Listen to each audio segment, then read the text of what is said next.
Muchas gracias. Quiero agradecer principalmente a ProPanamá, a la embajadora Carmen Gisela. También quiero celebrar su liderazgo para mover la agenda en Panamá en estos temas, porque lo voy a mencionar un poco en la presentación. Las cosas no suceden solas. Se requiere ideas, se requiere liderazgo, se requiere empuje, a veces terquedad. Y entonces, muchas gracias por invitarme y espero que ustedes aguanten, porque hasta estas horas, después de todo lo que hemos hecho, es difícil el reto. Y voy a pasar un poco los números, que es lo que hacemos en CEPAL, y con esto contar una historia sobre la importancia de los servicios. Hemos estado hablando mucho de cadena de valor, hemos estado hablando mucho de logística, pero en Panamá tenemos que hablar de servicios. Como ustedes saben, esos números creo que ponen de relieve la importancia de los servicios a nivel global. La participación del valor agregado a los servicios en el PIB mundial fue en promedio del 64%. Es decir, que si estamos hablando de qué genera el PIB en el mundo, son los servicios. O sea, la manufactura está bien, la agricultura está bien, los servicios, estamos hablando de más del 64%. Y si estamos hablando además de los países, si lo vemos por países, en los países desarrollados es más del 70%. Es decir, los servicios significan prácticamente 2/3 partes de la producción global. Además, estamos hablando que se aportan el 75% del empleo en los países desarrollados. Si los países desarrollados son economías de servicios. En América Latina estamos en el 65%, por debajo de los países desarrollados, por encima del promedio de los países en desarrollo. Nos queda mucho por hacer. Y quizá algo que es muy importante ver es que los servicios han mostrado ser mucho más resilientes ante las crisis, ante los shocks externos que las manufacturas. Y sobre todo aquellos servicios que tienen que ver con lo que en CEPAL llamamos servicios modernos, pero también se pueden llamar servicios basados en el conocimiento. Si no, son mucho más resilientes. Si ante un shock externo, y uno lo puede ver cuando uno ve digamos, las tasas de crecimiento o los volúmenes del comercio de servicios y el comercio de bienes. Uno los puede ver en momentos de crisis, en 2008 o en la pandemia. La caída es mucho más grande para los bienes que para los servicios todo el tiempo. Entonces, por tanto, hay una historia que contar, y Panamá está muy bien situado en ese tema, porque Panamá es una economía de servicios. Ahora bien, aquí lo que tenemos es la participación de exportaciones de servicios en el PIB y en exportaciones totales.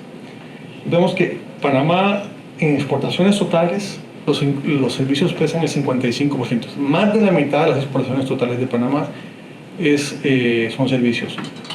Yo confieso, tengo una duda con este número, yo creo que es mucho más alto en realidad, pero posiblemente es una cuestión metodológica de qué estamos contabilizando, y posiblemente tenga que ver algo con la zona libre de Colón, que debe estar por fuera. Y en el caso de la participación del PIB, estamos hablando que las exportaciones de servicios de Panamá son el 20% del PIB de Panamá. Es decir, fíjense cómo está muy por encima de la mayoría de las economías de América Latina.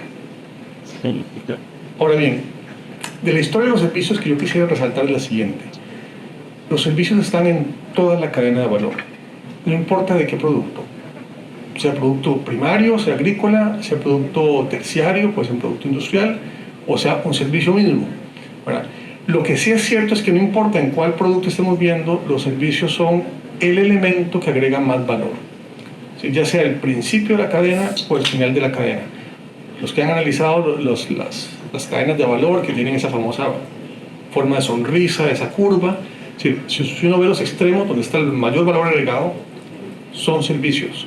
Entonces, ya sea en los servicios de innovación, al principio, diseño, innovación, etcétera, sea en propiedad intelectual, igual al principio de la cadena, o sea al final de la cadena, mantenimiento, postventas, etcétera. Entonces, sea como sea que uno analice toda una cadena productiva, primero en toda la cadena de servicios, pero quizás lo más importante es que lo que más agrega valor a la cadena son los servicios. Entonces, no es tan mala idea hablar de promover servicios. Otra cosa importante, y eso es un anuncio de lo que estamos haciendo en CEPAL. Por muchos años, CEPAL promovió la política industrial como la forma de desarrollo. Y tiene sentido, estamos hablando de los años 50, sobre todo años 50 y 60, porque la industria estaba demostrada que tenía encadenamientos hacia atrás, hacia adelante mucho más potentes, se generaba mucho más valor, mucho más innovación, tenía encadenamientos, además era transable. Los servicios no eran transables. Bueno, ya no. Los servicios son transables, generan valor, tienen encadenamientos. Y además, como vemos, que generan mucho más valor que otras partes de la cadena. Por lo tanto, uno sí se puede desarrollar basado en servicios. Eso es una novedad. Por eso no estamos hablando tanto ahora de política industrial como de política productiva, porque creemos que es tan importante impulsar el sector primario como el sector terciario como el sector secundario. Ahora, lo importante es diversificar, como ya se dijo, complejizar, o sea, hacer sectores cada vez más complejos para que tengan más valor agregado. Entonces, por lo tanto, yo creo que el análisis de la cadena de valor sigue siendo importantísimo y uno tiene que decidir en qué parte se inserta. Yo creo que los servicios no son una mala idea. Eso es una taxonomía, simplifica para entendernos. Están los servicios tradicionales, viajes, hoteles, restaurantes, administración pública, construcción, transporte. No va a ser sorpresa, Panamá tiene una gran fortaleza en servicios tradicionales, sobre todo por la parte de transporte, y luego están los servicios modernos o servicios basados en el conocimiento, que son servicios donde tienen otras características. Primero, son muy importantes para toda la cadena, agregan mucho valor y requieren, digamos, talento humano especializado. Entonces, desarrollar los servicios modernos requiere un esfuerzo extra, como requiere un esfuerzo extra desarrollar una industria o un sector, ¿verdad? Entonces, creo que la apuesta, si yo tuviera que apostar, estaría del lado derecho de la pantalla. Aún más, no es que si yo tuviera que apostar, si yo tengo que aconsejar, yo haría apuestas por el lado derecho de la pantalla. No que el otro sea malo, porque se puede agregar valor en todo lo demás. En viajes, en transporte y en turismo se puede agregar valor. Ahora, es simplemente que lo otro es una gran oportunidad porque está creciendo muchísimo. Y la pandemia nos demostró que los servicios modernos crecieron más rápido, no cayeron que los servicios tradicionales. Si los servicios en general crecen más rápido que el comercio de bienes, los servicios modernos crecen más rápido que los servicios tradicionales. Ahora bien, aquí lo que tenemos es la tendencia mundial hacia el crecimiento de otros servicios, más allá de transporte y viajes, y quería ver a Panamá comparado con otros, el mundo, otros países de América Latina y del Caribe. Y como vemos, Panamá está muy especializado en servicios de viajes, transportes y bienes. No es sorpresa. No es malo tampoco. O sea, es una gran especialización, es una gran potencia en ese tema. Hay un gran espacio por crecer en otros servicios. Yo creo que aquí hay una decisión de país que tomar para impulsar un sector. Además, vamos a ver si la que sigue. Bueno, nada más que para subrayar la importancia de los servicios modernos, eso es lo que ha pasado en la última década, un poquito más en realidad, si pudiéramos traer números hasta 2024. Fíjense cómo algunos servicios modernos y los instrumentos que lo facilitan se han multiplicado. Es decir, en 10 años ha crecido por 2 el uso de Internet, por 11 Internet of Things, por 16 el volumen de datos. La verdad es que yo estuve viendo ahora antes de hablarles que era un zettabyte y vi demasiados ceros, vi demasiados números. Era al final la forma más fácil de expresarlo era con elevado a la 21 potencia. Es una exageración de datos. Si uno ve que se ha multiplicado por 16, estamos hablando que aquí hay un mundo por delante y aquí está la inteligencia artificial detrás que nos va a multiplicar esto por mucho más. Yo he escuchado que así como aparecieron las computadoras y nos revolucionaron nuestros trabajos, y luego apareció Internet y nos revolucionó el trabajo. Es decir, esta nueva revolución vinculada a la revolución de la tecnología de la información y la inteligencia artificial. Tengo que meterme a aprender de esto, pero yo creo que aquí tenemos una posibilidad enorme de trabajo. Y a mano derecha lo que tenemos es un índice, tenemos 2000 basado, es igual a 100, y lo que estamos viendo es simplemente que los tasas de crecimiento de los servicios suministrables digitalmente crecen mucho más rápido que todo lo demás. Para avanzar más rápido, aquí lo que estamos viendo es cómo estamos avanzando lentamente en América Latina, que estamos viendo Brasil, Chile, Colombia nada más, en la adopción de tecnologías avanzadas en sectores tradicionales. Como les decía, los sectores tradicionales, tanto la agricultura como el transporte, etcétera, pueden agregar muchísimo valor y pueden revolucionar, y además son necesarios para cualquier economía. Pero estamos incorporando muy lentamente las tecnologías como por ejemplo la robótica, ¿verdad? O el Big Data, o tecnologías en la nube. Entonces aquí tenemos un espacio enorme por crecer en América Latina. Eso es básicamente la conectividad. Voy a saltármelo porque me interesa llegar a esto. Lo que les decía, las cosas no suceden automáticamente, no suceden solas. A veces sí, uno puede tener la gran suerte de una disrupción, no sé, un terremoto que creó un canal de Panamá, no fue el caso. Al final fue alguien tomó la decisión, alguien invirtió. La historia que yo quería contarles es una buena noticia y una mala noticia. La buena noticia es que sí se puede desarrollar un país, sí se puede cambiar la trayectoria de desarrollo de un país. Y uno lo puede ver en Corea, uno lo puede ver en Taiwán, lo puede ver en Singapur, en Israel. Uno puede ver países que han tomado decisiones y han cambiado su trayectoria de desarrollo. Entonces eso es una buena noticia, sí se puede. Ahora, hay una mala noticia, y es que no hay una receta, sino hay una receta única. Uno no puede decir, yo copio la receta y me sucede lo mismo. No, hay que aplicarla al país, hay que aterrizarla, y eso es gobernanza, eso es hacer política, eso es dialogar, eso es diseñar, eso es hacer planificación. Entonces, ahí entramos en un terreno que es mucho más complejo, ¿verdad? Pero por el que es inevitable, hay que transitar.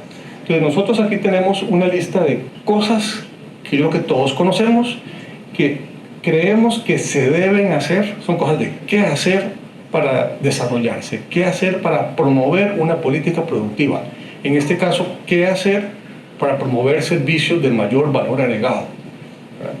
Y no digo nada nuevo, es decir, ciencia y tecnología, extensionismo tecnológico, transformación digital, emprendimiento, o sea, todo lo que vemos aquí son cosas que hemos leído y nos han contado.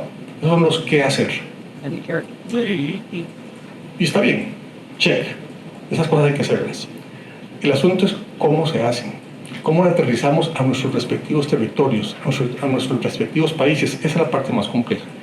Y en los cómo, la idea es tener algunas ideas que tal vez sean útiles para Panamá y para otros países. Por un lado, es importante hacer diseño de políticas de desarrollo productivo. Por eso empecé felicitando a la embajadora Carmen Gisela, porque las cosas no suceden solas. Uno tiene que diseñarlas, tiene que planearlas. Hay que incorporar en el diseño de política pública la perspectiva, la visión de futuro. Y no es futurología, no es una bola mágica y un poco al ojímetro y al tantómetro yo decido para dónde van las cosas. No, es decir, la perspectiva es una forma de ponernos de acuerdo, tomar decisiones, diseñar una ruta de trabajo de largo plazo que vaya más allá de un periodo electoral y que vaya más allá de un gobierno de 4 años. Es una decisión de Estado.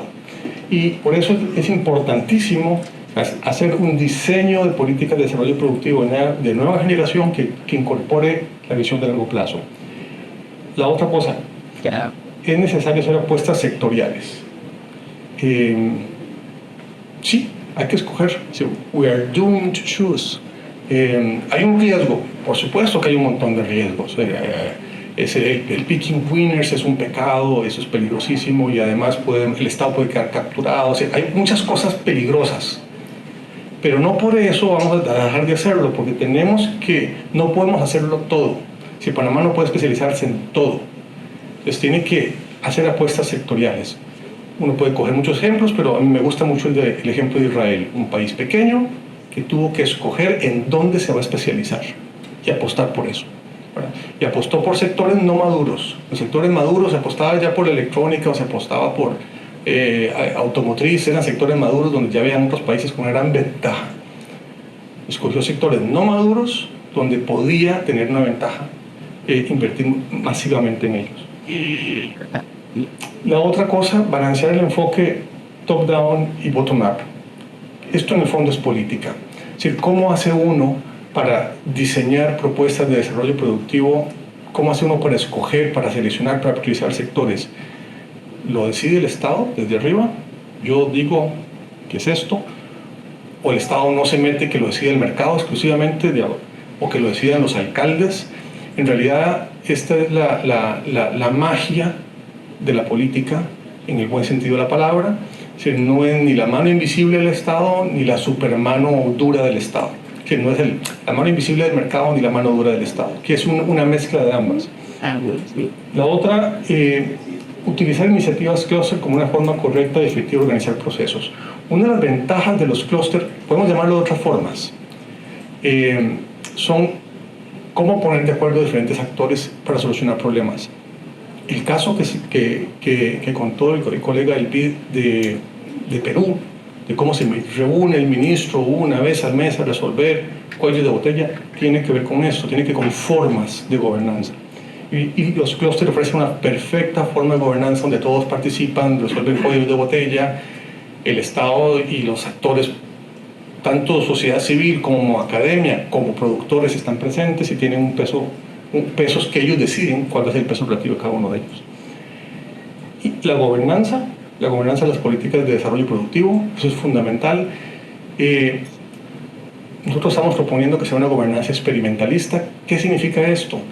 Que tengan capacidad de corregirse a sí mismos, que pueda ir haciendo iteraciones para descubrir procesos y estar siendo capaz de retroceder, ver hacia atrás, corregir y por supuesto evaluar.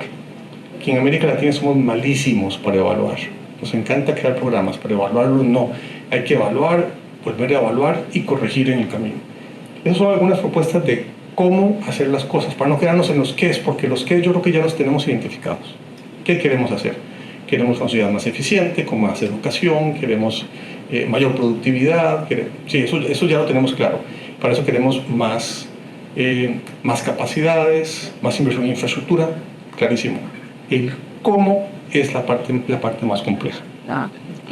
Y eso era lo que yo quería contarles. Yo espero que esto sea lo suficientemente provocador como para que el próximo panel, que van a hablar de servicios específicamente, y especialmente en los servicios que agregan más valor, podamos entrarle con mucho más profundidad a estos temas, donde Panamá tiene un potencial enorme. Muchas gracias. Entonces yo quisiera empezar preguntando al doctor Gira, bienvenido, que al igual que otros académicos que nos han acompañado el día de hoy, y dado que ha estudiado muchísimo este fenómeno en otros países, así como en su país de origen, la India, sabemos que ha estudiado intensamente el caso, particularmente de la India. Desde un punto de vista de la marca país, queremos saber, ¿podría hablarnos de las medidas adoptadas por la India para posicionarse como el principal destino de deslocalización de servicios basados en el conocimiento? Y en su opinión, ¿cuáles son las implicaciones para la marca país de Panamá? ¿Y qué recomendaciones daría Panamá a sus autoridades? Okay, good. Okay. I'll do my best in English. Could you speak to us about the steps India took to brand itself as the leading offshoring destination for knowledge-based services, and what are the implications for Panama's country branding? Well, everybody can hear me? Yes. Terrific. Well, thank you very much. This has been a terrific day. Actually, it's been a terrific couple of days, my first trip to Panama. So let me say that the country is amazing.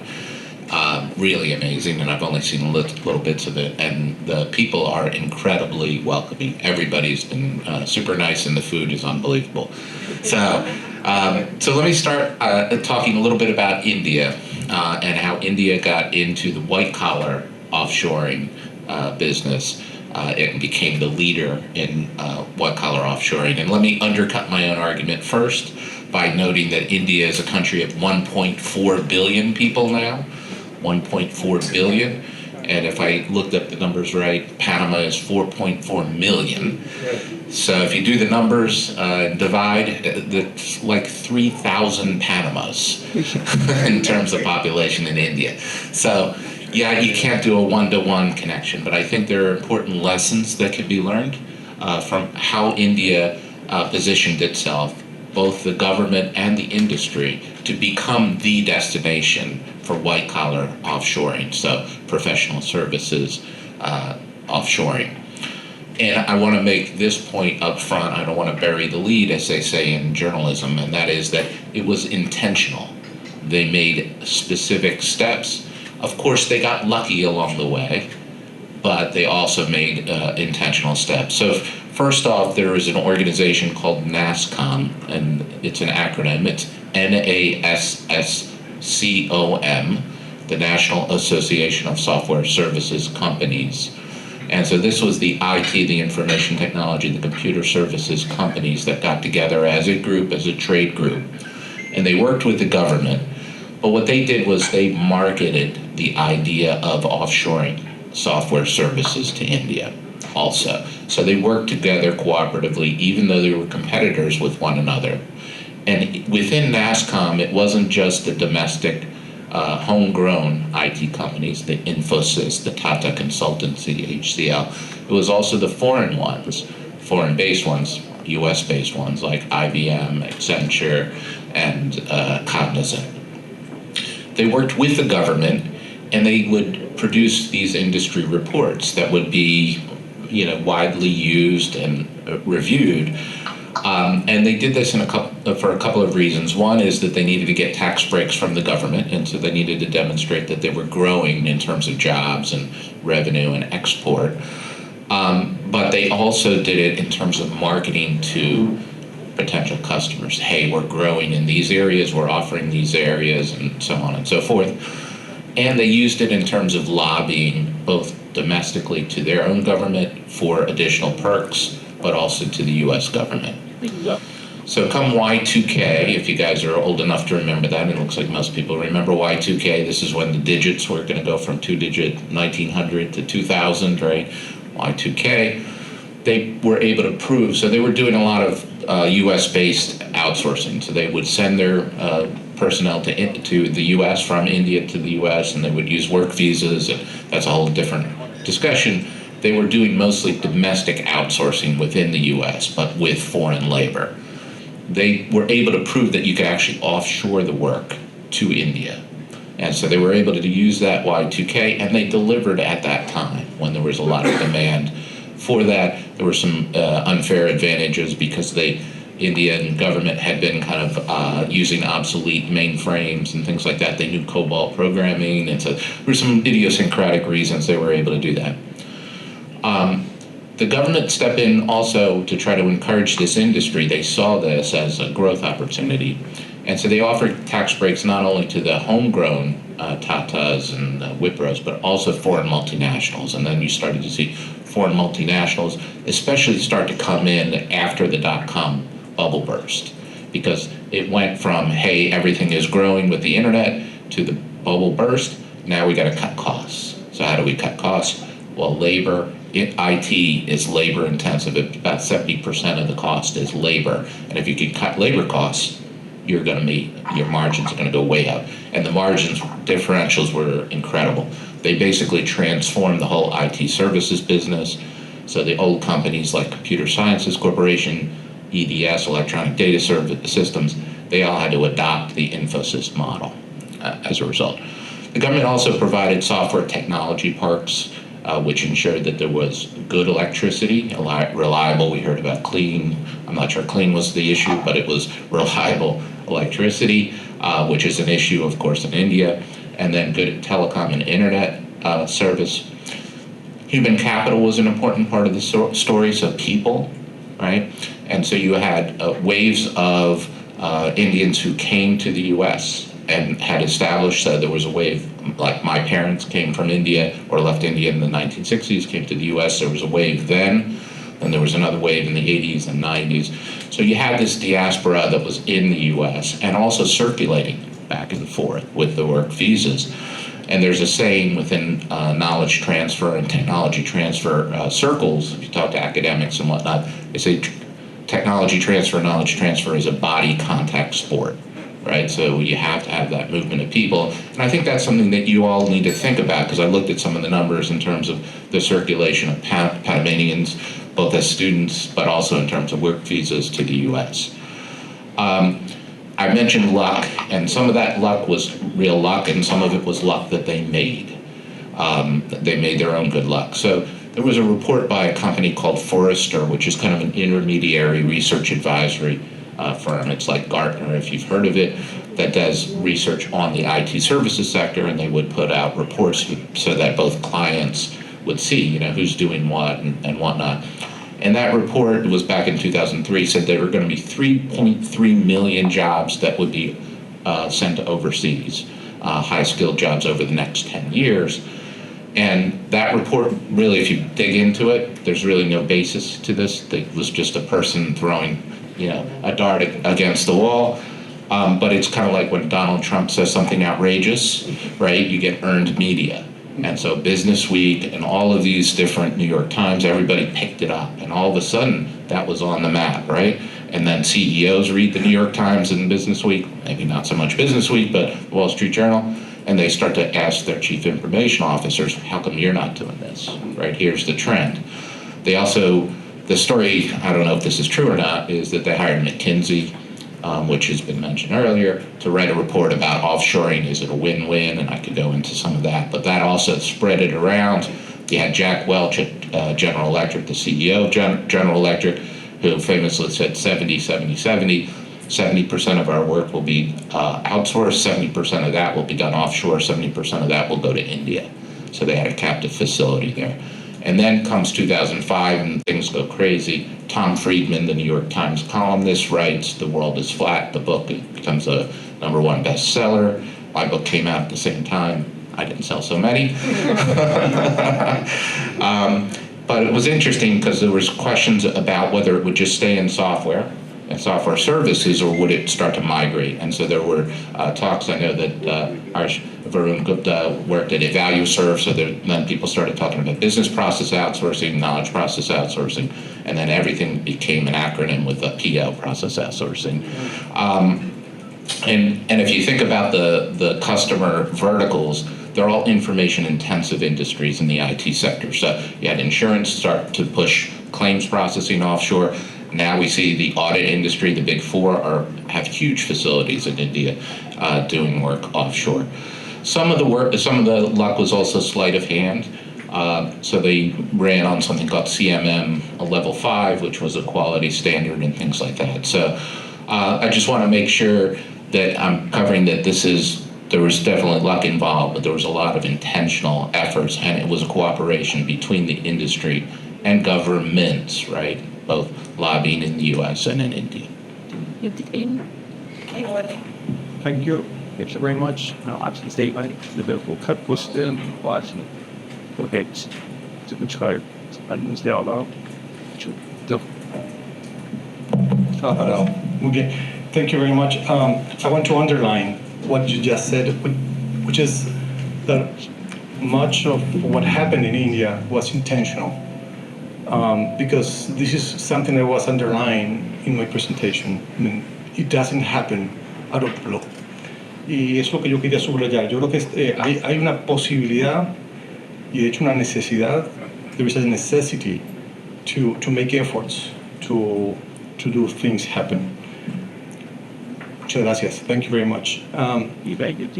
José Miguel, pregunto primero, ¿cómo pronuncio? ¿B Corps? B Corp. Ok, perfecto. Pues bienvenido, muchas gracias por estar con nosotros. Entiendo que ahora usted es el presidente del capítulo de B Corp para Centroamérica y el Caribe. y sabemos que el movimiento B Corp está creciendo y transformando economías para beneficiar a personas, empresas, comunidades y planeta.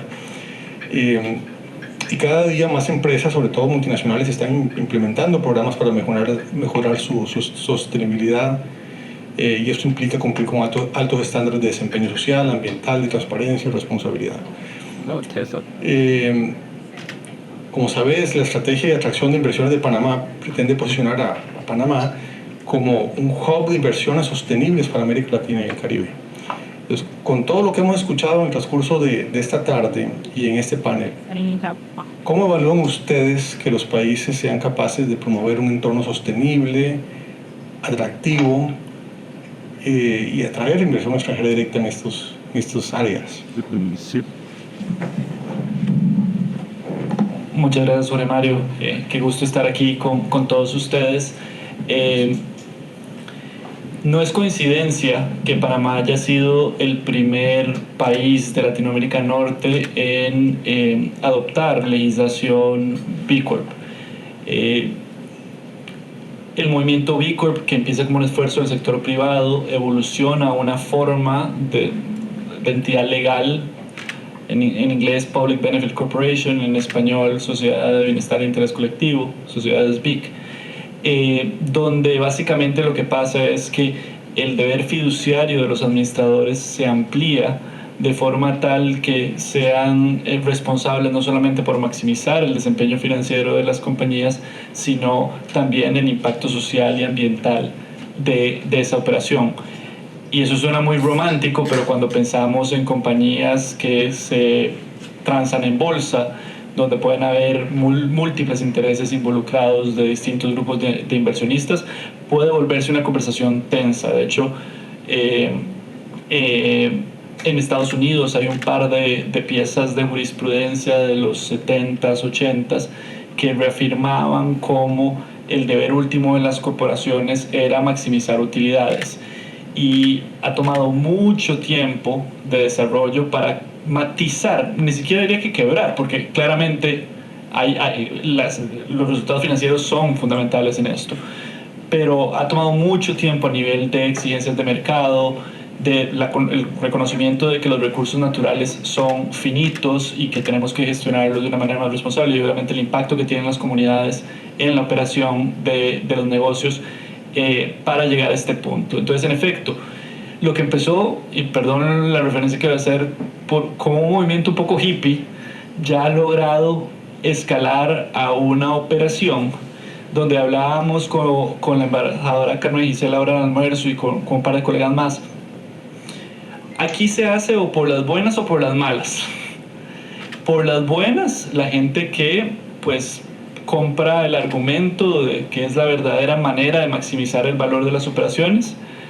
Por las buenas también, y me gustaría hacer referencia al trabajo tan espectacular que desde la Universidad de Harvard está haciendo George Serafine y su equipo. Ya llevan más de 10 años de publicaciones probando cómo inversiones ESG sostenibles y responsables básicamente fungen entre activos comparables, como una manera de mitigar riesgo, y por ende pueden acceder a capital más barato, y por ende las utilidades o los factores de descuento que le aplican a la valoración de la compañía mejoran, etcétera, terminan en una noción de creación de valor mayor.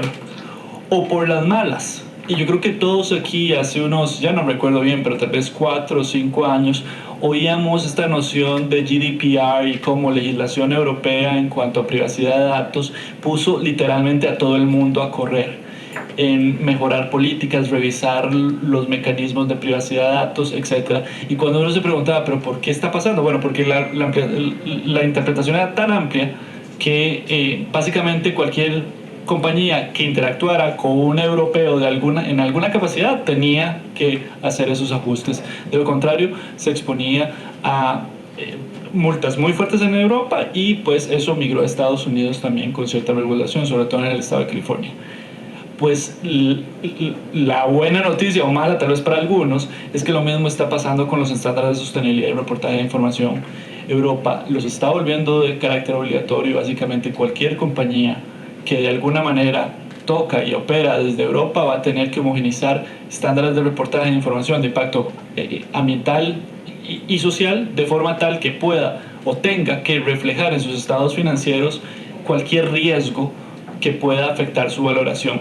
Y por curiosidad el otro día, la verdad es que traté de que algún colega me ayudara a escribir un artículo, nadie me dio pelota, entonces me fui a ChatGPT, mi nuevo mejor amigo, y le pregunté si ya habían publicaciones académicas que probaran que el valor presente de un activo podía llegar a ser cero producto de los reportajes o disclosure de información de riesgos ambientales o sociales, y me tiró una lista que con gusto les comparto de 2 o 3 artículos ya probando en esa línea. Entonces, de vuelta, esto está aquí para adoptarse, sea por las buenas, sea por las malas.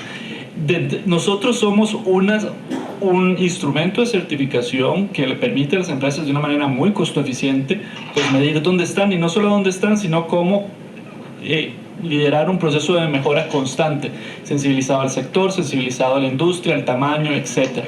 Pero con toda transparencia, y Paulina, mi colega, no me va a dejar mentir, somos una de múltiples herramientas que sirven en esta capacidad, y lo importante es que todos nos cuestionemos cómo la región y cómo Panamá llega a ser de vuelta el centro de este movimiento en Latinoamérica. En el almuerzo también hablábamos de esa responsabilidad que tiene Panamá. Coincido completamente con el amigo de Copa, siendo costarricense, Panamá es extremadamente afortunado de la realidad de los recursos, del talento, de la posición geográfica, de la conjetura, de mil y un cosas, y tienen todo el potencial para también en este tema ser el hub financiero, el hub de estructuraciones legales que permitan a este tipo de negocios escalar y verdaderamente impactar desde el sector privado. Interesantísimo, muchas gracias. Yo creo que, digamos, subrayando lo que vos decís, yo creo que definitivamente Panamá tiene todas las condiciones para promover empresas, para estar bien ubicado, para desarrollar logística, y el diseño legal para facilitar que estas cosas sucedan. Y si estas cosas tienen que suceder por las buenas o por las malas, pues mejor que sucedan por las buenas. Y entonces que se promuevan desde el diseño público y con la intencionalidad también privada en esa dirección. Muchas gracias, José Miguel. Quiero hacer una pregunta a Romina Gallá, a la doctora Gallá, que como dije al principio me alegro mucho de compartir, aunque sea virtualmente, de compartir este panel con ella. Y también me alegro mucho de saber que acaba de hacer un trabajo, un análisis sobre los servicios basados en conocimientos en Panamá.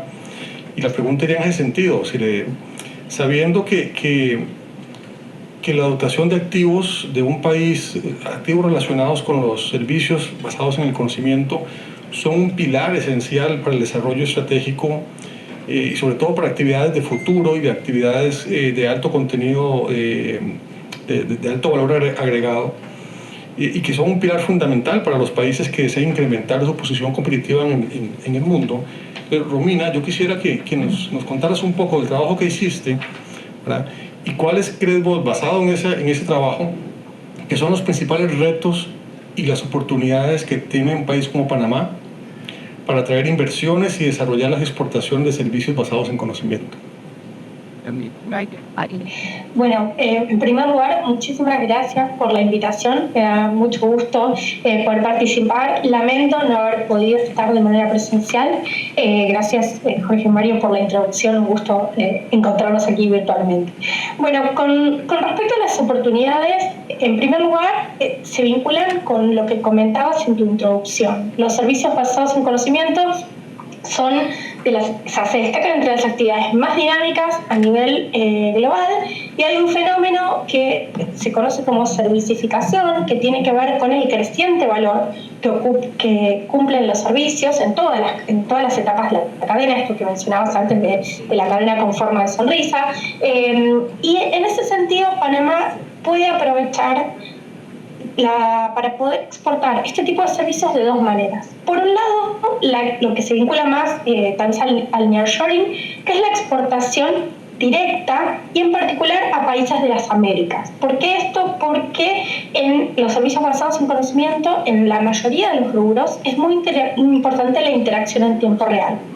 Panamá tiene un uso horario, una ubicación, una similitud cultural e idiomática con, obviamente, América Latina, pero también con Estados Unidos, con la comunidad hispana allí, y en ese sentido hay mucho potencial para desarrollar los servicios, la exportación de servicios como BPO, como servicios de telecomunicaciones, que eso ya de hecho lo está haciendo, servicios de informática, ¿sí? Y a la vez está la posibilidad de exportar de manera indirecta. ¿Qué es esto? Poder incorporar los servicios basados en conocimiento en las exportaciones de bienes y servicios tradicionales. Entonces, por ejemplo, a partir de servicios de informática aplicados a la logística o a los servicios financieros o servicios de ingeniería para la minería, ¿sí? O sea, hay muchas posibilidades de desarrollar este tipo de actividades. También Panamá tiene un entorno muy favorable para la atracción de inversiones, básicamente por la previsibilidad. Tiene obviamente una macroeconomía estable, sí, de las más estables de América Latina, y además tiene un marco regulatorio favorable, tanto la legislación general para atracción de inversiones como los regímenes específicos. O sea, hay varios regímenes que favorecen a estos sectores, y también cuenta con una red amplia de acuerdos de libre comercio con compromisos sobre servicios, ¿sí? Esto en principio no está tan aprovechado, pero hay potencial, sí, para sacar más ventaja de esos acuerdos. También tiene una muy buena conectividad, obviamente aérea, que es importante para cuando uno va a prestar el servicio al otro país, ¿sí? Si bien la mayor parte de estos servicios se prestan a través de Internet, hay muchas posibilidades de complementar esto a través de viajes. Entonces, en ese sentido está también estratégicamente ubicada y conectada, y también tiene buena conectividad digital, ¿sí? Con el resto del mundo. Hay más oportunidades en el estudio, están todas desarrolladas. Por un tema de tiempo me voy a concentrar en esas, pero también hay algunos retos que son importantes. El principal reto que tiene Panamá es compartido con la mayor parte de América Latina y se vincula con los recursos humanos. En los países de América Latina hay un déficit de habilidades en lo que se conoce como las disciplinas STEM, ¿sí? Ingeniería, ciencia, matemática, tecnología.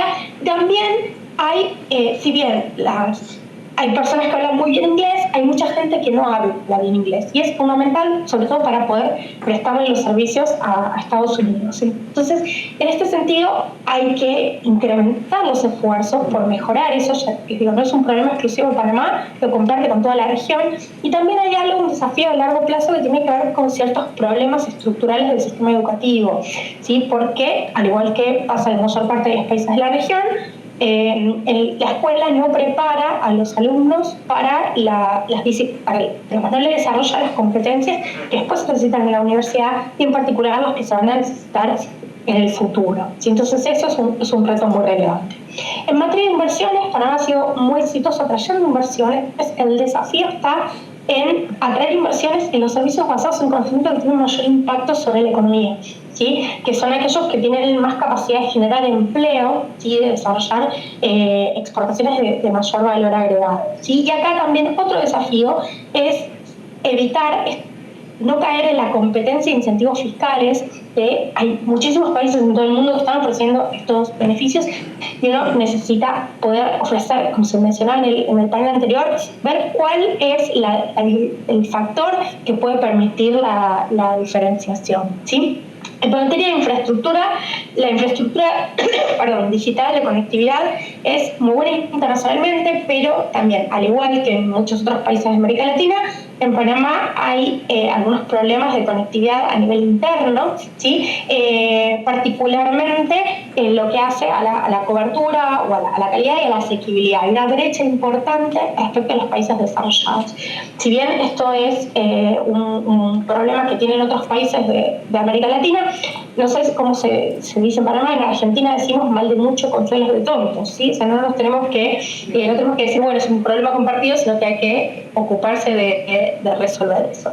Y dos retos importantes también es que para este estudio estuve haciendo entrevistas a empresas y algo que notaba es que incluso manifestado por las propias empresas, que falta en muchas empresas, sobre todo en las pymes, falta foco exportador. Son empresas a las cuales les gustaría exportar, tienen algunas iniciativas, pero muchas están mirando nada más que el mercado interno. Entonces, en ese sentido, hay un reto importante de cambiar esa mentalidad, ¿sí?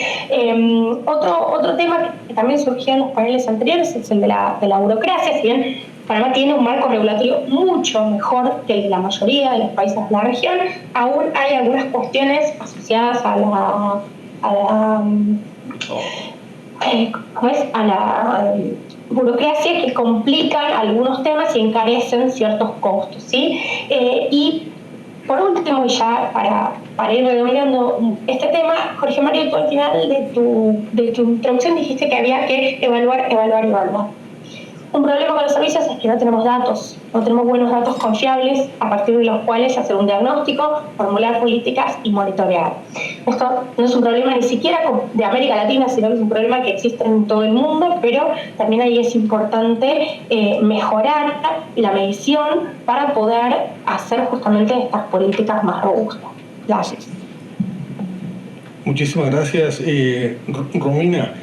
Bueno, sí, creo que hemos escuchado y vos coincidís, digamos, venís a iluminar aún más el tema de la necesidad de mejorar las habilidades y el capital humano, el talento humano. Hay un tema ahí, hay que invertir más.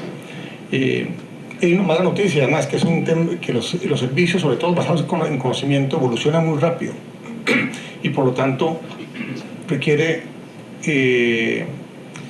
esta gobernanza experimentalista para irse adaptando rápidamente a los cambios.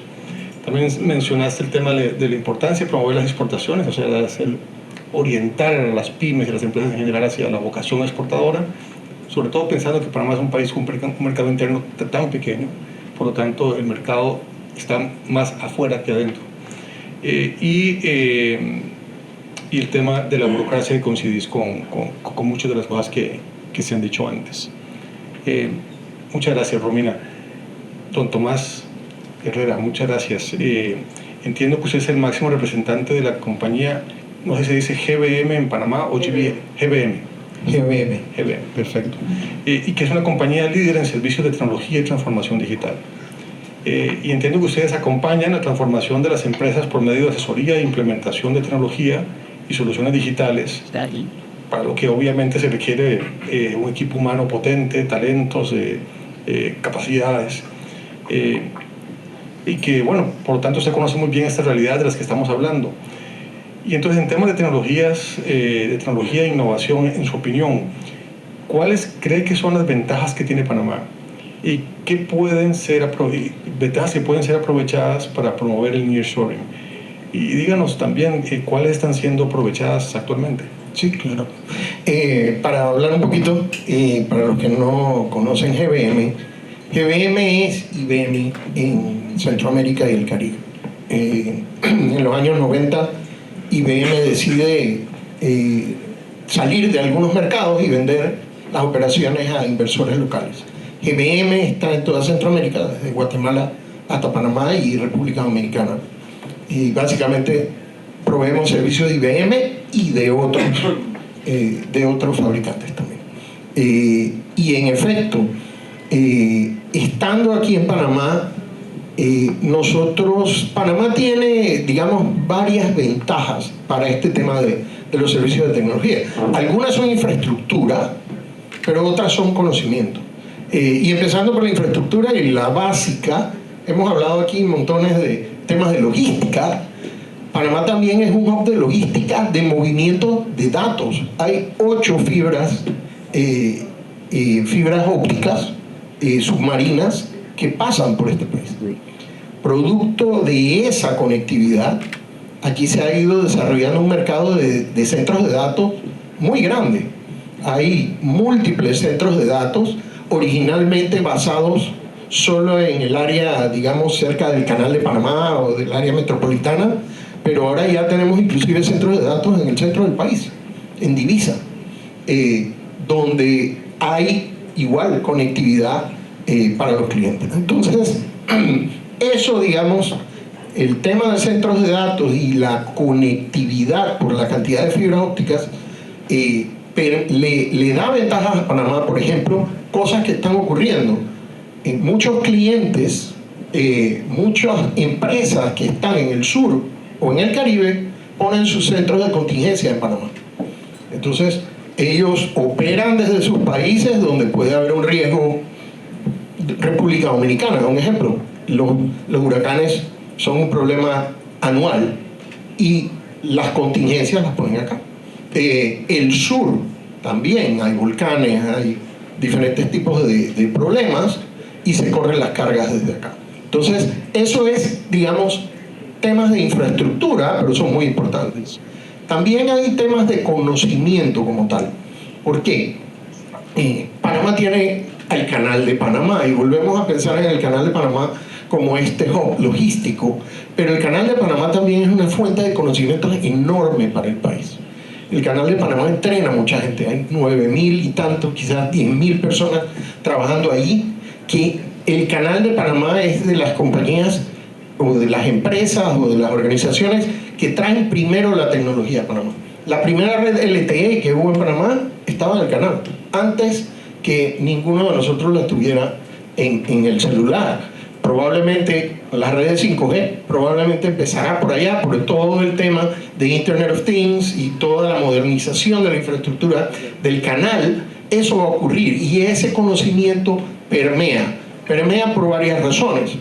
Empleados del canal que consiguen mejor oportunidad fuera del canal como tal. Yo trabajé 13 años ahí, de hecho lo considero mi universidad. O proveedores que proveen los servicios al canal y que muchas veces van a proveer servicios de cosas que nunca se han hecho aquí en Panamá. Por supuesto traen fabricantes que los entrenan y luego eso hay que darle soporte y ese conocimiento se queda aquí. Entonces el Canal de Panamá es un sitio importante por el tema de cómo distribuye el conocimiento. El sector bancario es otro. Tenemos un sector bancario agresivísimo que va desarrollando soluciones innovadoras y que esas soluciones ya no solo se están quedando aquí, sino que están saliendo de Panamá. Voy a poner el ejemplo de Yapi. Todos conocemos Yapi, bueno, los que son panameños conocen Yapi. Aquí hubo un banco del sur que trató de hacer una cosa similar. De hecho, hizo el rollout y ya lo eliminaron. Lo que hicieron fue aliarse con otros 4 bancos y sacar la competencia de Yapi, que se llama Cuara. Entonces, eso es todo desarrollado en Panamá. Son aplicaciones, son fintechs, básicamente, porque de hecho el Banco General ya no es dueño de Yapi. Eso se hizo un spin-off, se convirtió en una fintech y está vendiendo sus servicios inclusive fuera de Panamá. Eso es exportación. Entonces, el sector bancario tan agresivo en los temas de fintech es otro. Y por supuesto están ahora los temas de ciberseguridad. Los temas de ciberseguridad hay aquí en Panamá, ahí tengo a un compañero del sector. Hay muchas compañías aquí ya dando servicios de ciberseguridad, de SOCs, lo que se llaman los Security Operations Centers, donde se monitorea la ciberseguridad de los clientes, pero no solo se prestan para Panamá, se da servicio a compañías fuera de Panamá. Entonces, digamos que esas son las grandes ventajas que tiene Panamá y un poco cómo las estamos aprovechando en este momento. Interesantísimo. Al final tenemos unos sectores maduros como el canal, como la banca, que sirven de tractores. Por eso decía yo que uno no puede tampoco decir vamos a abandonar la industria tradicional. No. Esa es incluso la agricultura en buena hora está ahí. Es cómo le agregamos valor, cómo la modernizamos, cómo le ponemos un segundo piso a esas industrias. Muchísimas gracias, don Tomás. Y ahora quiero preguntar al doctor Cedeño. El doctor Cedeño es profesor de la Florida State University en Ciencias de la Computación. Y muchas gracias por estar con nosotros en este panel.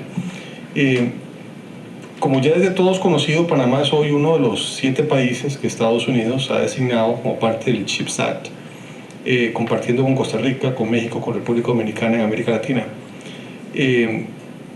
Y esa es una oportunidad para ser parte de una de las más importantes cadenas de valor que existen hoy y con un potencial de crecimiento que todavía no sabemos el límite.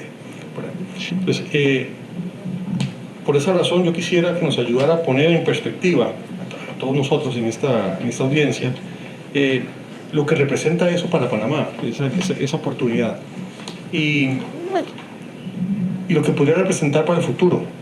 El nicho inicial de lo que esta CHIPS Act se está abriendo para este país. ¿Y en dónde piensa usted que Panamá pueda competir de acuerdo con las fortalezas logísticas y las características que usted conoce del país? Muchas gracias. Esta es una oportunidad de compartir mis perspectivas en el tema de semiconductores. Yo he estado en la industria de semiconductors toda mi vida. Estudié ingeniería electrónica en California, en California Polytechnic State University, Cal Poly. Y alguien me dijo, oye, tú deberías considerar trabajar en Silicon Valley. Yo digo, Silicon Valley, ¿eso qué es? Estamos hablando de los años 70. Y me fui allá. Y gracias a Dios conseguí trabajo inicialmente con Texas Instruments y después conseguí trabajo con First Semiconductor, que fueron las 2 empresas pioneras en esta industria. Aquí hay personas que trabajaron con TI inicialmente y tienen un wafer firmado por Jack Kilby, que fueron uno de los inventores de los microchips en 1958. Como le digo, he estado en esta industria toda mi vida y he visto cómo la industria ha crecido desde los tiempos que habían sistemas discretos. Discreto significa donde hay una integración muy pequeña de unos transistores en un microchip, donde hay unos paquetitos pequeños de 8 pins.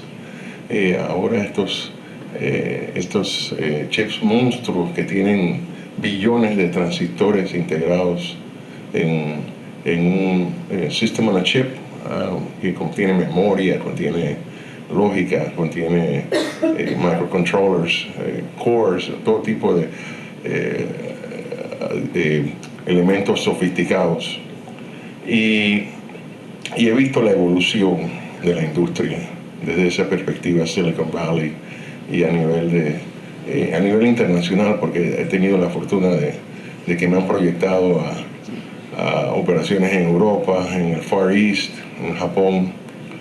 Y cuando terminé una tesis de Technology Management en Pepperdine University, me dijo el profesor que era mi profesor de tesis, me dice, mira Bert, tú tienes una tesis de que tú vas a iniciar una empresa de microchip design en Panamá, ¿por qué no lo haces?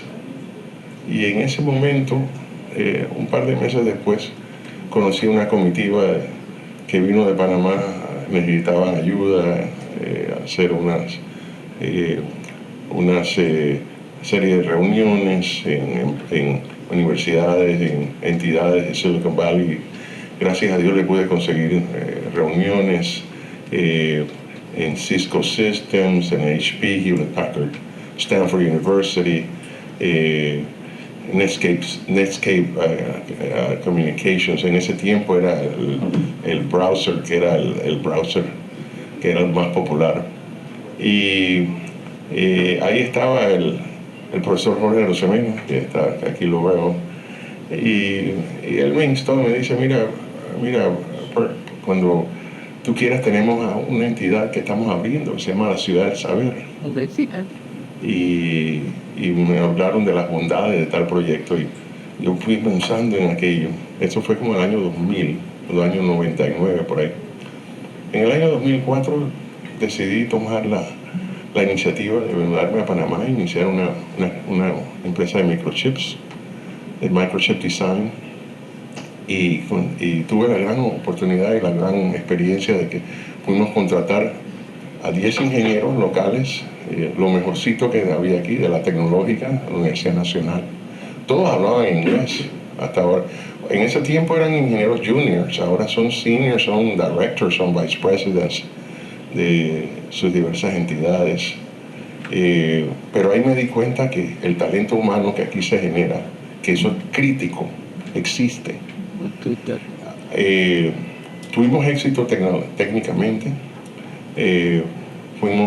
desarrollamos varios chips, lo pusimos en motherboards, lo llevamos a exhibiciones en CeBIT, en Hanover, Germany, en Alemania, fuimos a New York City, fuimos a London, y todo el mundo me preguntaba, ¿y dónde diseñaron ustedes estos chips?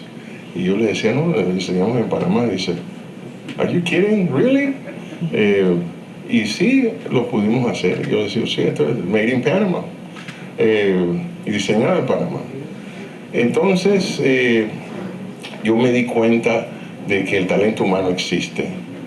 Y estamos hablando de ahora, con el Chips and Science Act, existe una necesidad marcada y basada en el momento geopolítico en el cual existimos, donde por motivos de fuerza mayor, el nearshoring existe esa fuerza que quiere atraer todos esos servicios, que es design, chip assembly and test, logistics, supply chain, traerlo as much as possible, desde donde se pueda, desde el Far East hasta aquí a las Américas, por razones geopolíticas. Y entonces, yo veo que primero que todo, debido a la previsión de la Universidad Tecnológica, en lo cual he tenido el placer de participar con ellos me encontraron a mí, yo los encontré a ellos también, nos conocimos y me di cuenta del gran valor que tienen. Ellos están graduando 2.000 profesionales de ingeniería electrónica y eléctrica al año. Eso es significativo, ya lo están haciendo. O sea que yo puedo, ahora que voy a ir a Silicon Valley en septiembre, octubre, yo les voy a decir, hey, we have the human talent. Y estoy haciendo ciertos emprendimientos, tanto en el área de diseño como en chip testing. Y debido al Chips and Science Act, el investment money, que era muy difícil de conseguir en los años 2004, en ese tiempo conseguir $25,000, $50,000 era como sacar muelas, like pulling teeth. Ahora la gente me dice, ¿cuánto necesitas para el Design Center? Yo le digo, I need $5 million. He goes, that's all? Okay, let's do the offer sheet. Y para chip testing, how much you need? Yo digo, minimum $20 million. No problem. Eso es ahora. Con el Chips and Science Act yo estoy viendo ese tipo de actitud que no la veía en ese tiempo. Entonces, si existe ese tipo de voluntad, de will, de parte de un grupo de inversionistas, no estoy hablando de todos, porque no todos los inversionistas tienen esta perspectiva de largo plazo, long-term view. La gente me dice, oye, si yo invierto en la empresa de ustedes, ¿cuánto vale el share, el initial share? Y yo digo, vamos a ponerla en $2.50, $2.50 a share. Y dice, ¿cómo vamos a hacer que llegue a un nivel de $1.200 con lo que vale Nvidia? Yo digo, eso toma 30 años. Y la mayoría de la gente dice, no, yo no voy a estar vivo por ese tiempo. Pero es que eso es lo que tenemos que aspirar. Esto es algo de toda la vida.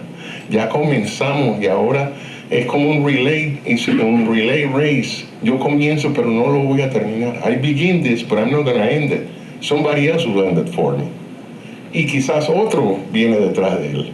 Pero lo que queremos es que dentro de 10 años, 15, 20 años, Panamá sea una fortaleza en este rubro.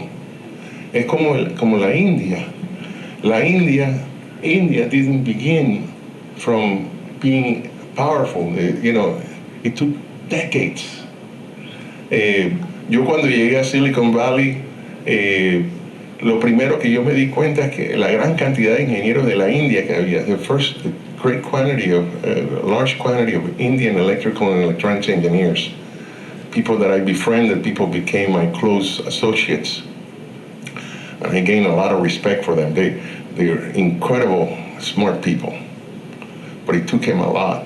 Y la India, en mi opinión, obviamente el señor ya explicó por qué la India, en lo que es la colaboración de gobierno y empresa privada, llegó a este punto. Pero también tienen unas instituciones educacionales increíbles. El Indian Institute of Technology is exceptional to prepare some really outstanding engineers. Y Panamá tenemos algo parecido en una entidad como la tecnológica. Pero también tenemos otras universidades que también quieren estar a la par. La Universidad de Panamá también quiere graduar. Lo que tengo entendido es que la Universidad Tecnológica está graduando 2.000 ingenieros por año para este renglón. La Universidad de Panamá está graduando 200 por año. Es ok. Ahí tenemos que comenzar por algún lado. Eventualmente las otras universidades, la USMA también tiene una escuela de ingeniería electrónica que son muy buenos. También queremos añadirlos a ellos. Queremos otras universidades que también participen. La cuestión es que estamos en un momento muy crucial y se nos ha abierto el mercado. Cuando el gobierno de Estados Unidos ha venido aquí, se ha sentado con nosotros y nos ha incluido en esta iniciativa. Es una iniciativa que no podemos dejar pasar. Hay que tomar ventaja de esto. Y yo les voy a dejar con un número que los va a dejar pensando un poco. En el año 2029 se estima de que el total available market, el mercado mundial de semiconductores, va a llegar a 1.4 trillones de dólares, 1.4 trillion dollars en 2029. Y esto está propiciado por los chips que se usan en consumer electronics, electrónica de consumo. Está propiciado por los chips que utilizan en artificial intelligence y machine learning y de último Internet of Things. Todo ahora está conectado al internet, o sea que el mercado se va a disparar. Entonces vamos a tomar una meta realista. Let's not put like pies in the sky kind of limits. Let's be realistic.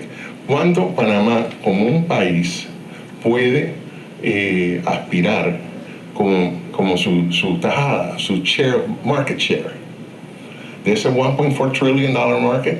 Vamos a decir que 0.5%. Yo soy modesto, yo digo 1% would be great, pero vamos a decir 0.5%. Eso se traduce en un rubro que produce 7 billones de dólares al año. $7 billion. Not bad for a small country. Y esa es otra cosa. Panamá no es la India. Panamá es un país pequeño, 4 millones de habitantes. $7 billion mean a lot for this country. Porque el tax base, eventualmente todo eso va a generar más trabajo. Va a ser la marea que eleva todos los barcos. Todos estos servicios que hemos hablado van a ganar en movimiento, en factibilidad. Ok.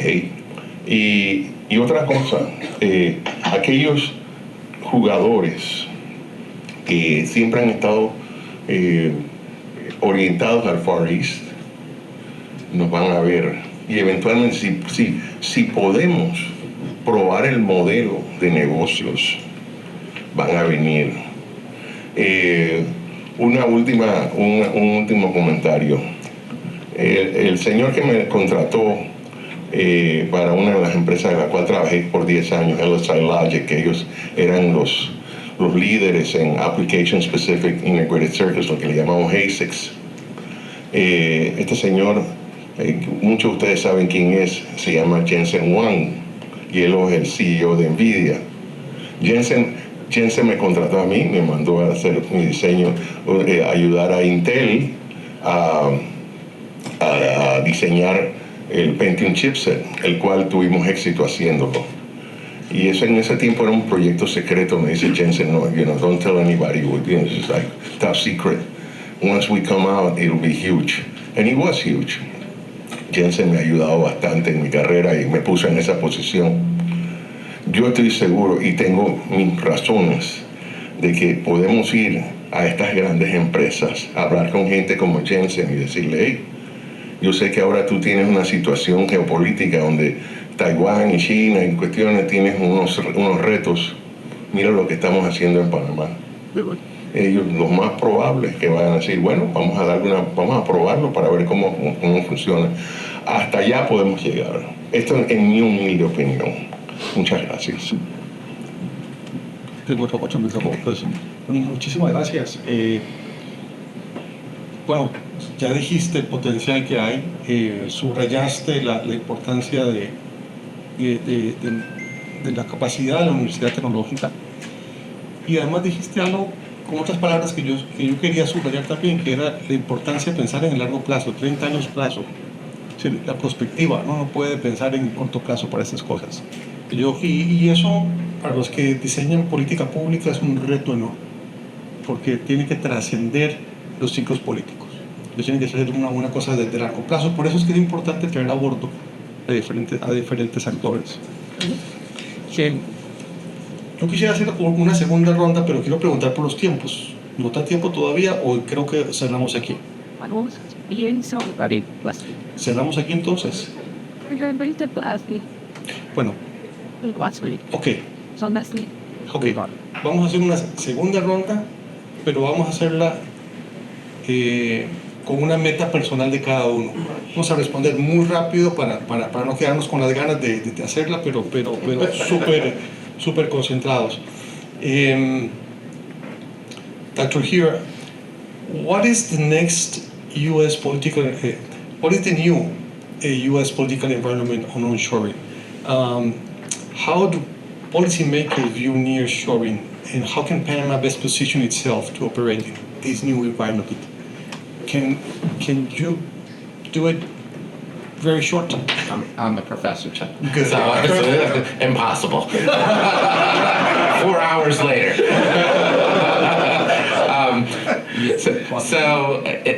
So if you want to understand the U.S. political and policy context, you need about 4 hours. But no, very quickly, we've had the overused term paradigm shift. We've had a very significant paradigm shift in thinking about trade and offshoring, and it's really happened quite rapidly over the last few years.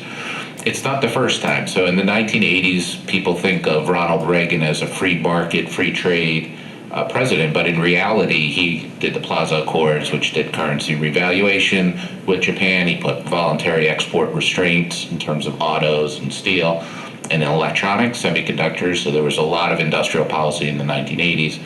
George Bush Sr., which I'm not sure I can use his name here, he really embraced the free trade. And then you had Clinton, so the Democrats abandoned the unions, the labor unions, and Clinton embraced NAFTA and pushed NAFTA through against his own Democratic Party. And then by 1999 pushed PNTR, the permanent normal trade relations with China, which then China entered the WTO in 2000. And so you had a consensus of both Democrats and Republicans that free trade is all that matters, and the more trade we have will increase the pie, as they like to say, and jobs be damned. They didn't care about jobs at all, right? They would talk about it on the campaign trail, but everybody in both parties and the elites and the power said jobs don't really matter. And what happens is, of course, reality starts to catch up. It just takes longer than we realize.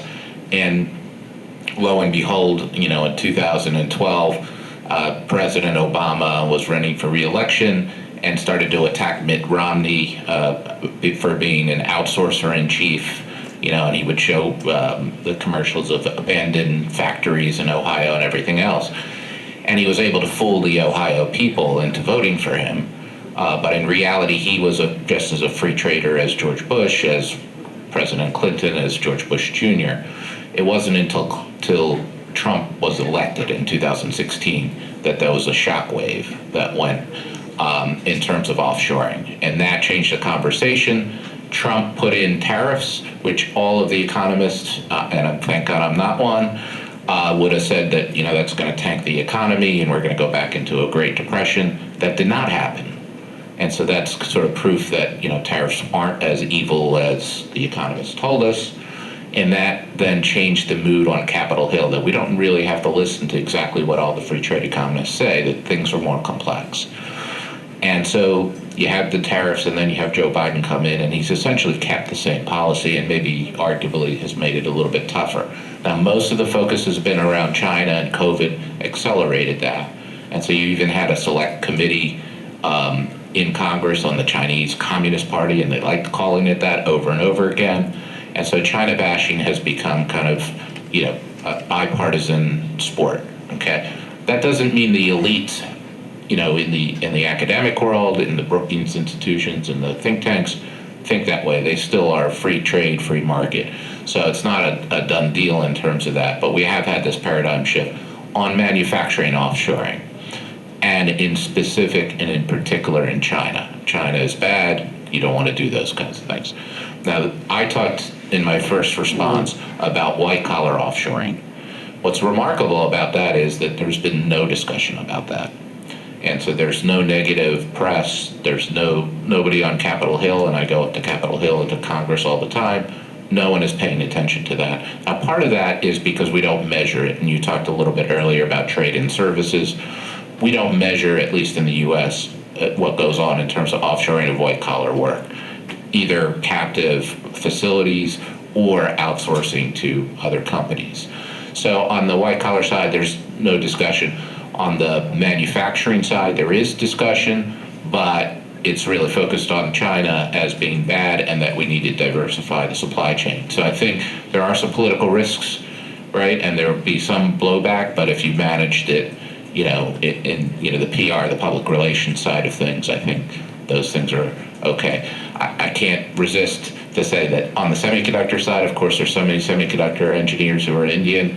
They've been able to get some of the fabless, some of the design work, but they have no manufacturing in India. So talent's not enough. Muchas gracias. Thank you very much.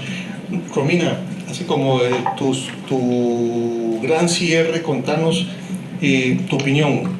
De todo lo que hemos hablado, ¿qué puede hacer Panamá para aprovechar esas oportunidades del nearshoring y para abordar los retos que vos misma señalaste? Muy breve. Para cumplir la consigna de ser breve, les voy a decir que lean el trabajo, que tiene un montón de recomendaciones, pero más allá de eso, quería retomar algo que dijiste en la introducción. En la introducción dijiste que no había recetas mágicas.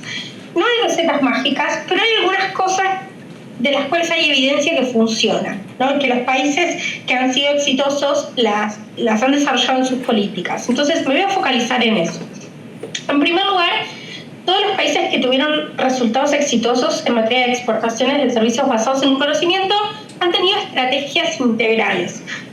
Perdón. ¿A qué me refiero con esto? A que no es que brindan algún incentivo específico para la exportación o para las inversiones, sino que eso es parte de algo mucho más amplio con una visión de largo plazo en la cual se abordan temas de capital humano, de infraestructura, de financiamiento, ¿sí? Entonces, dicho esto, me voy a concentrar en algunas cuestiones muy específicas, sobre todo desde el punto de vista tal vez de regulación o de las capacidades institucionales, ¿sí? O sea, más allá de estas cuestiones generales.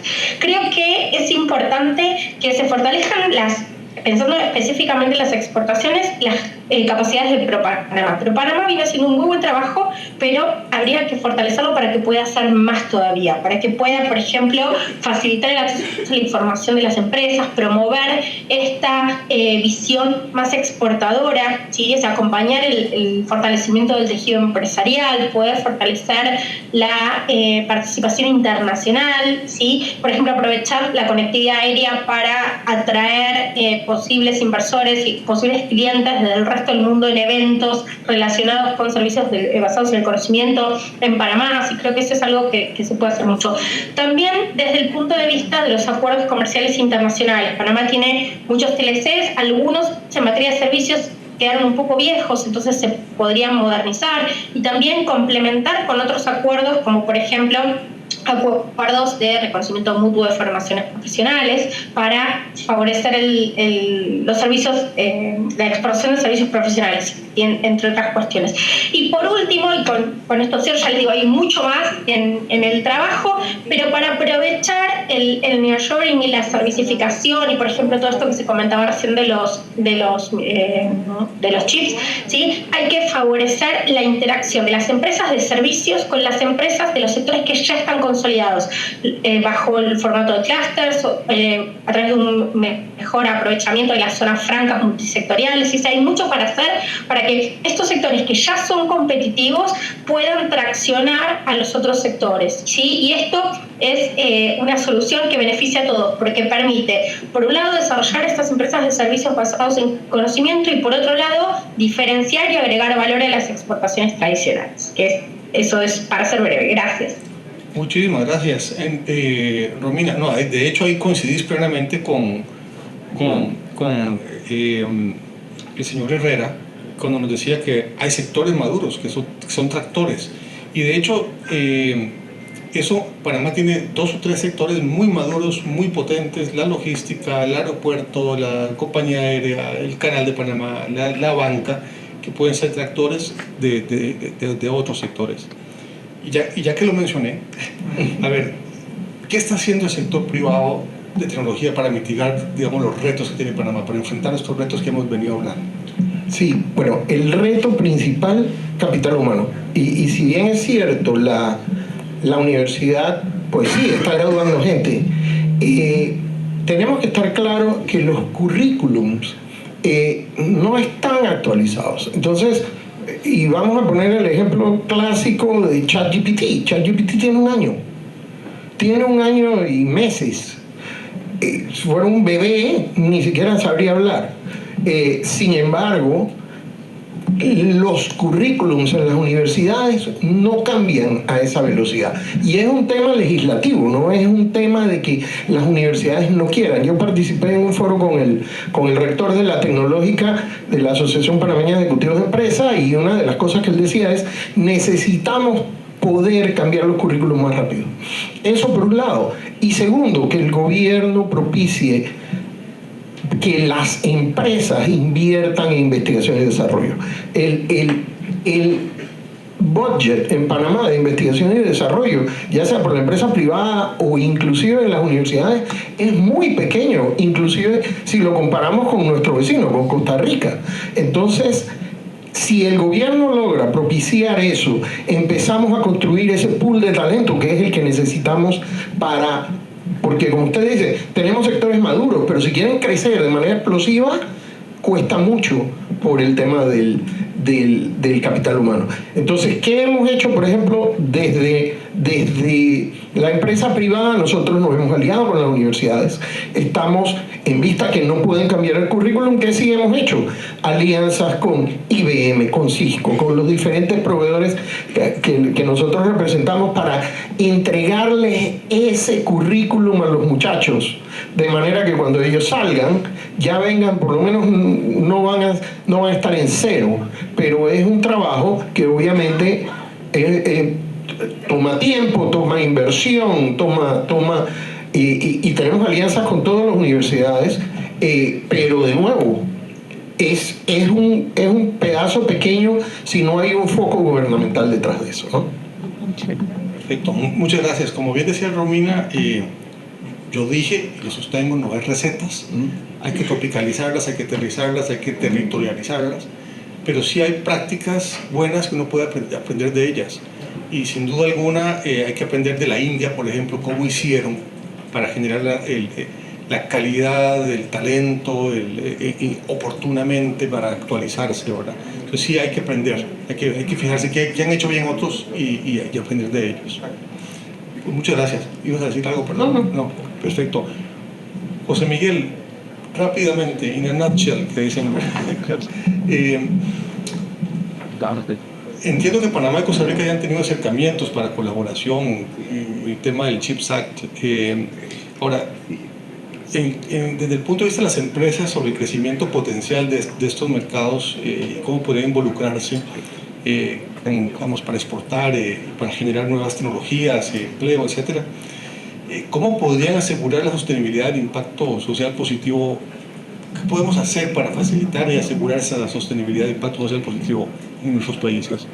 Jorge Mane, muchísimas gracias por la pregunta. Me parece que es un foro fascinante para discutirlo y a la par de tremendas autoridades, hay que pensar bastante para poder contribuir algo de valor comparado a lo que todos han dicho hasta el momento. Pero me gustaría rescatar algunos elementos. Esto no es coincidencia. Tenemos la posibilidad de una articulación binacional y, ¿por qué no, regional centroamericana? Ya tenemos los tratados de libre comercio, ya tenemos la infraestructura, en mucho por contribución de Panamá misma. El talento está, se forma, se mejora, y sería lindísimo pensar que el gobierno entrante panameño y la administración del presidente Chávez en Costa Rica logran montar una política pública a largo plazo que permita a ambos mercados, que en cierta forma también pues están en etapas muy parecidas. Costa Rica pues tiene la coincidencia de tener Intel desde los 90 y todo el cuento, pero la verdad es que Panamá puede crecer tan rápido que eso se puede llegar a igualar muy rápidamente. Pero hay un elemento que creo que es fundamental, y es la identidad regional, y si lo traemos a un aspecto más pequeño, binacional. El talento centroamericano se conoce muy tarde entre sí. No es hasta que nos aventuramos en el mundo profesional que empezamos a coincidir, a hacer amistades con gente que después se vuelven como hermanos nuestros. Eso es tristísimo. Eso es tristísimo, y creo que si hay algo que se puede hacer, aparte de una inversión pública, ¿verdad? Sandbox que permitan a la gente innovar con dinero de incentivos, etc. Si hay algo más que pudiéramos hacer, es asegurarnos que los muchachos desde la universidad o incluso antes se conozcan y formen equipos regionales, binacionales. Debe salir cualquier cantidad de innovación, de startups, de ¿por qué no el siguiente Nvidia, ¿verdad? Y qué más transformador que eso. Uno de los panelistas más temprano hablaba del talento que hay en el interior de nuestros países. Y si hay un elemento democratizador, es el acceso a este tipo de formación, el acceso a este tipo de sinergias. Y ojalá en 30 años, escapando nosotros, pero otra gente esté en un foro muy parecido, hablando del caso de éxito centroamericano, y si no, al menos binacional, Panamá-Costa Rica.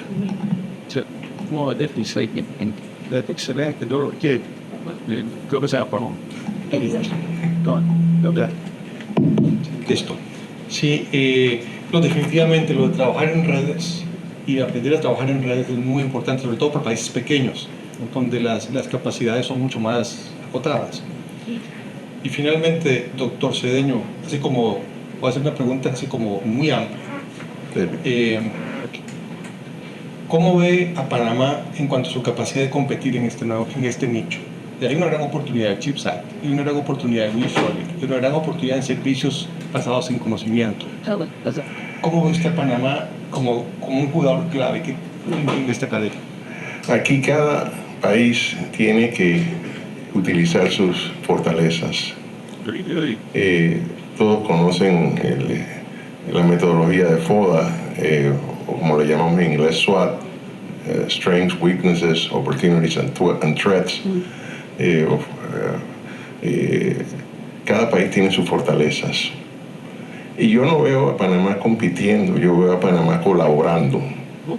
Y nosotros nos va a tocar nuestro pedazo, como a los otros países también. Si queremos mover esa actividad de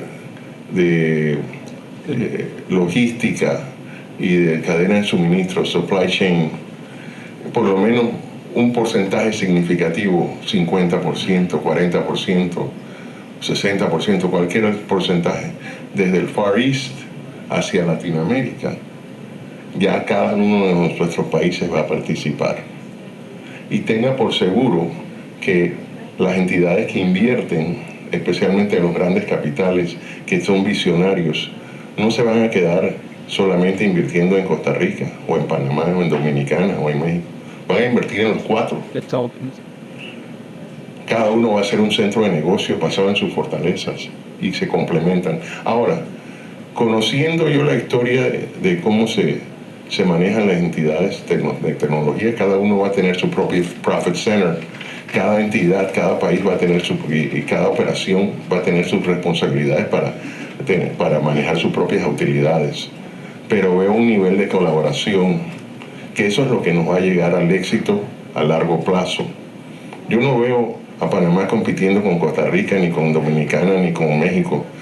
Yo lo veo es colaborando, donde nosotros añadimos nuestro valor a algo que ellos no tienen, y igualmente de la manera recíproca. De esa manera podemos agarrar en bloque un pedazo del pastel que está ahora en el lejano oriente y traerlo para acá. Eso en perspectiva de largo plazo. Muchísimas gracias. Muchísimas gracias a todos los panelistas. Y muchísimas gracias, Romina. Ya la tecnología hizo posible tu presencia aquí. Muchas gracias.